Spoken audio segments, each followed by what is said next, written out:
I pre-ordered Horrified, Greek Monster Edition, against my better judgment. Once I was not overly impressed with the American Monsters Edition, I did not know what possessed me to pre-order this newest edition.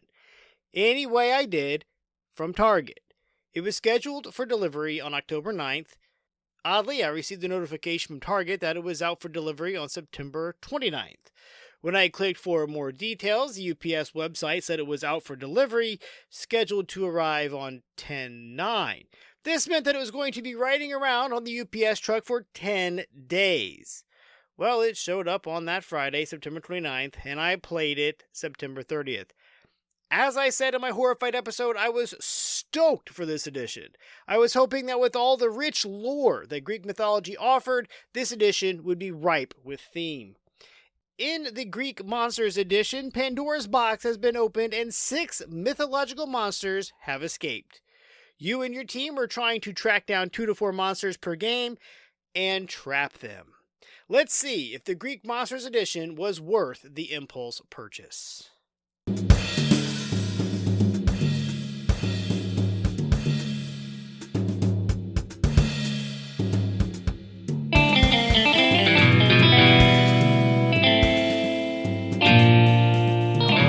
Welcome back to Lunch Board Game. I'm your host, Adam Collins. Let's take a look at the rule clarity for Horrified Greek Monster Edition.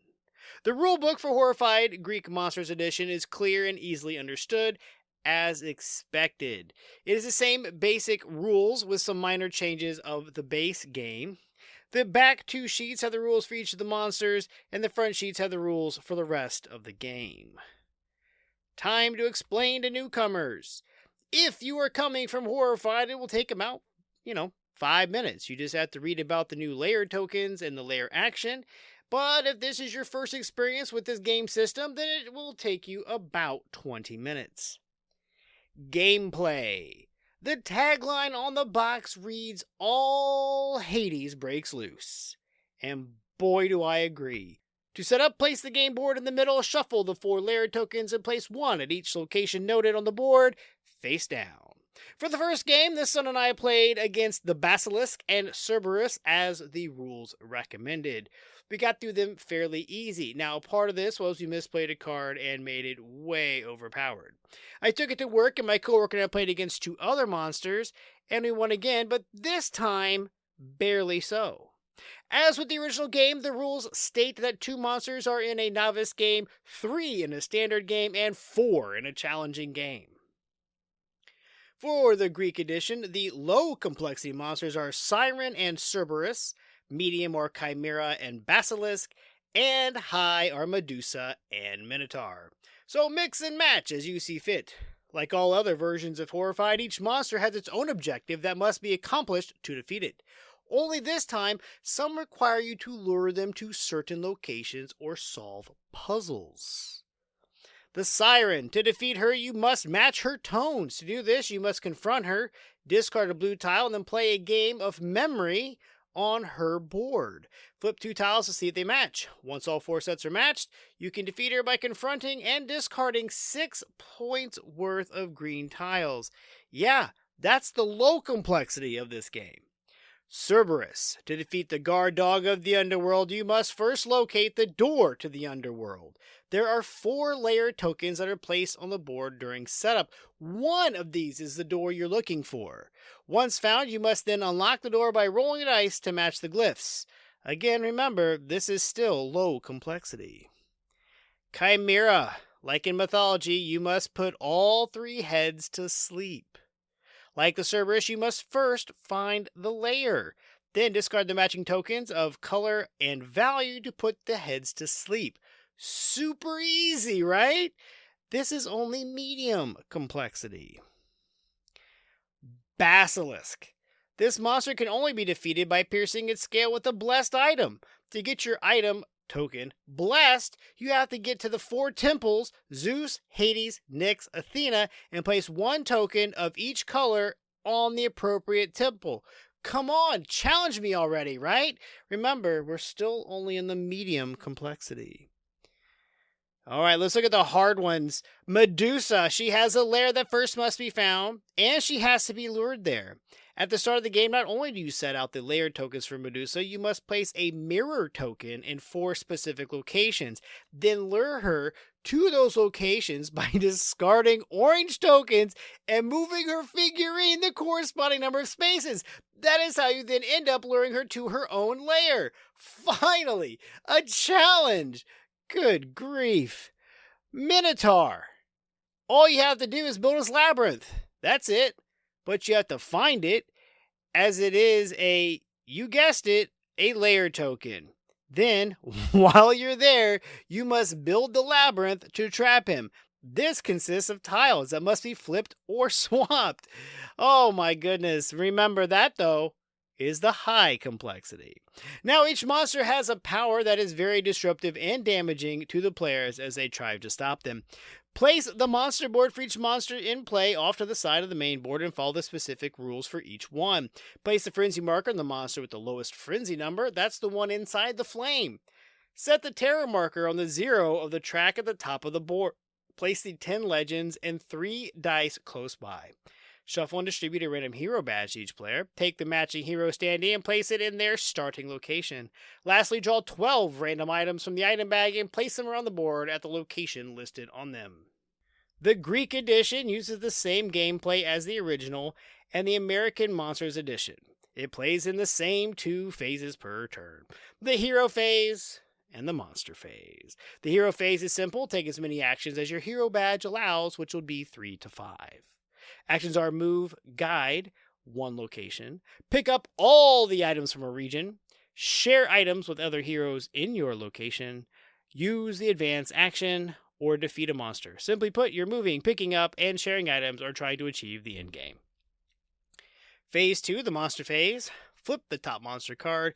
Each card has a lot going on. The top number instructs how many new items are to be drawn from the bag and placed in their respective locations on the board. Next, read and resolve the event. These come in 3 basic flavors: specific monster event, any monster event, or legend appears. If it is for a specific monster and that monster is not in the game, you can breathe a sigh of relief.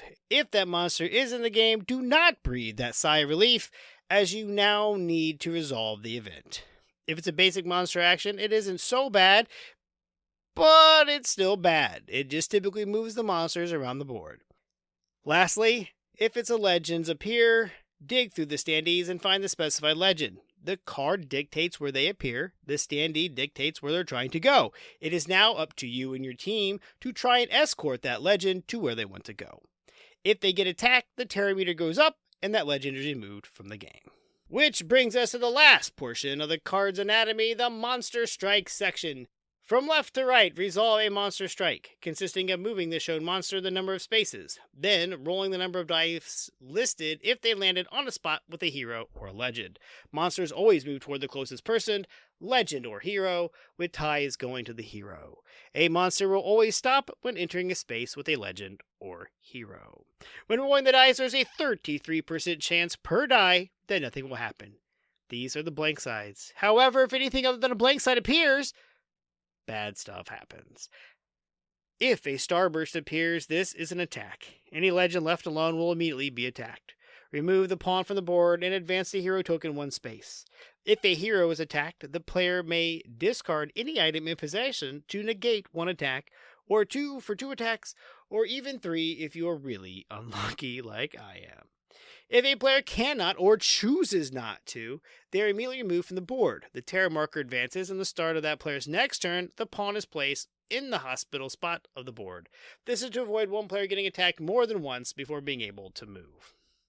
The monster strike part can also have the fire symbol, meaning that the frenzied monster attacks. This could be the monster that already attacked this round, and yes, this happens a lot, and it is typically not good. If any exclamation points result in your dice roll, read the specified monster's mat for what happens. It is never good, and it gets worse if more than 1 exclamation mark appears. Now let's talk a little bit more about the legends. If a hero is able to lead a legend to the desired location, that hero draws from the perks deck. Perks can be played at any time and for no action, and they are all good things. With most cooperative games, there are several ways to lose. If the terror meter ever reaches the end of the track, the island is terrified. I know it should be the horror track and they should be horrified, but I didn't write the rules. If you need to draw another monster card and the deck is empty, you lose as you ran out of time to save the town. However, if you were able to defeat all the monsters you chose to battle in this game, you all win together. Replayability. This is a huge positive for the Horrified series. You can adjust the gameplay's difficulty by playing against 2 to 4 monsters. Each monster has its unique way to defeat it and a difficulty rating. The player quantity with these different combinations makes for a different strategy each time. I love the replayability of Horrified. I just hope that people make fan-made monsters as they have with the other games in this series. I have battled all the different monsters and successfully, might I add. I am not tired of this game yet. Component quality.